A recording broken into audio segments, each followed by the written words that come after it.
Can you ignore a parking ticket? The short answer is you really shouldn't, and here's why. Unfortunately, you can't just throw a parking charge notice into the bin. It could come back to haunt you in the form of a debt collector later down the line.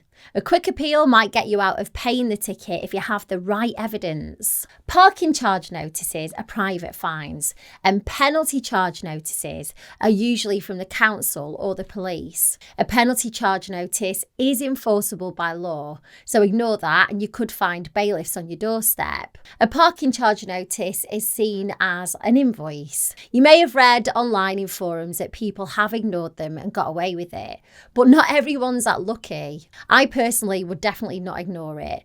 Pay your appeal is your best bet. If you're still not convinced, Google parking fine court cases, and that'll help you see both sides of the argument, and then you can make your own educated decision. If you do decide to gamble and ignore it, what could go wrong? Well, there's a chance that the fine can double. On private land, there's a cap of £100 for parking infringements. Sounds manageable, but if you ignore them and then they drag you to court, not only do you risk additional court costs, but you also lose out on that early payment discount. Ignoring these fines could end with a county court judgment, or CCJ for short, against you. And if you think, well, what's the worst a CCJ can do? If you ignore a CCJ, you'll open the gates to all sorts of debt recovery nightmares. Bailiffs at your door, property charging notices, and even wage garnishments.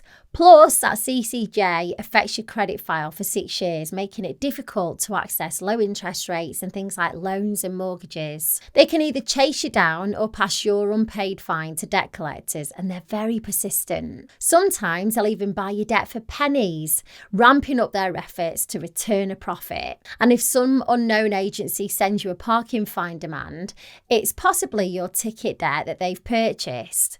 But be really careful, there are a lot of fake parking ticket scams. Debt collectors have to give you proof that would stand up in court, so don't be afraid to ask for it. If you've brushed aside your ticket and a CCJ lands on your doorstep, remember it makes you legally obligated to pay up or figure out a payment plan. Bailiffs only come into the picture after a CCJ has been issued, and if you're still not paying up, they'll first send you a notice of enforcement.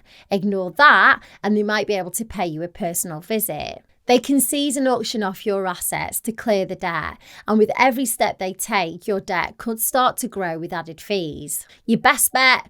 Engage early and negotiate. It's really important that the DVLA has your current address. I didn't change mine in time, so my unpaid fine that I wasn't aware of rose to over £600 when I got a knock on the door from bailiffs. While the initial parking charge notice won't tarnish your credit file, an unpaid ticket resulting in a CCJ can. And if you don't clear the CCJ within a month, you're looking at a potential 250-point drop in your credit score. That can mean waiving goodbye to easy loans, mortgages or credit approvals. The best way to handle your parking ticket is to pay or appeal. If you don't think your evidence is strong enough, then best to pay sooner and take advantage of that discounted rate. Try to appeal quickly too, because if you do it and then it's immediately rejected, you might still have the chance to pay that discounted rate. If you're wondering either if you've got strong enough grounds to appeal or whether it's worth escalating, you could run it by online solicitors,